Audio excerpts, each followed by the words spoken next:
দুর্গাপুজোর বাকি আর মাত্র 7টা দিন। তার আগেই মহালয়ার দিনে পিতৃপক্ষের অবসান এবং দেবীপক্ষের সূচনায় দুর্গাপুজোয় মেতে ওঠে আসানসোলের বানপুরের ধেনুয়া গ্রামের বাসিন্দারা।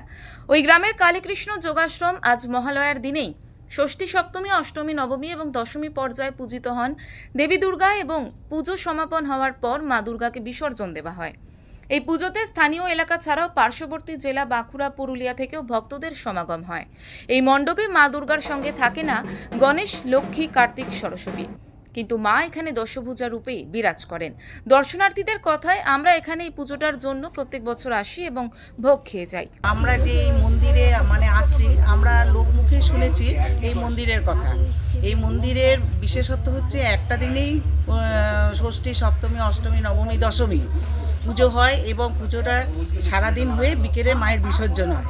এবং যেটা জানার পর আমাদের খুবই উৎসাহ হয়েছিল এবং প্রায় 2-3 বছর ধরে আমরা এখানে আসছি এবং আমাদের এত ভালো লেগেছে যেটা আমরা কোনো বছরই মিস করতে পারছি না।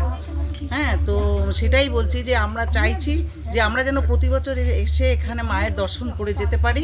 হ্যাঁ, আমাদের যেটা সবার পক্ষে, আমাদের পরিবারকে নিয়েই আমরা এসেছি দেখতে, তো এইরকম যেন আমাদের সেই রকম সৌভাগ্য হয় যে আমরা যেন এখানে প্রতি বছর। যদিও কথিত আছে মা দুর্গা তার 2 সখী জয়া, বিজয়াকে সঙ্গে নিয়ে মর্তে এসেছিলেন।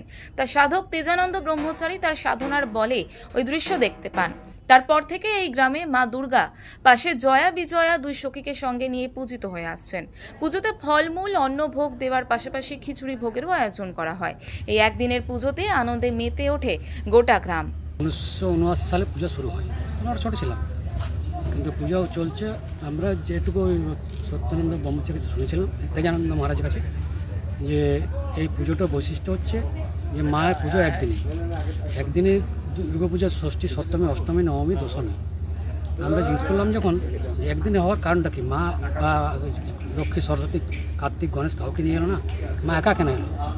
তো উনি বললেন যে মা যখন চিন্তা করছিলাম মর্তধামের ভক্তরা যখন ডাকছিল মাকে, যেখানে ওষুধের তাণ্ডব আমরা থাকতে পারছি না, অত্যাচারিত আমরা, তখন মা আসছিল একদিনের জন্য দর্শন করতে যে আমার ভক্তরা কেমন আছে। মা যখন মর্তধাম আসে তখন ওই যে ওনার সখী ছিলেন জয়া, বিজয়, 2 জন, ওনারা বলেছিলেন যে না, আপনার সাথে আমরা ছাড়বো না, আপনি যেখানে যাবেন সেইখানে যাবো। তখন মর্তধামে জয়া, বিজয়কে নিয়ে মা একদিনের জন্য এসেছিল। ওই জন্য এটা একদিনের পুজো।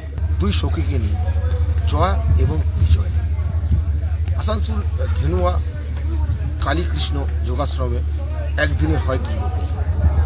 সকাল থেকে পুজো চালু হয়, বিকেলে মায়ের বিসর্জন করা হয়। এখানে বিরাজমান মা 2 সখীকে নিয়ে, সঙ্গে কোনো লক্ষ্মী, গণেশ, কার্তিক, সরস্বতী থাকে না, থাকে 2 সখী জয়া এবং বিজয়। আসানসোল থেকে জয়ন্ত সাহা, ওঙ্কার নিউজ।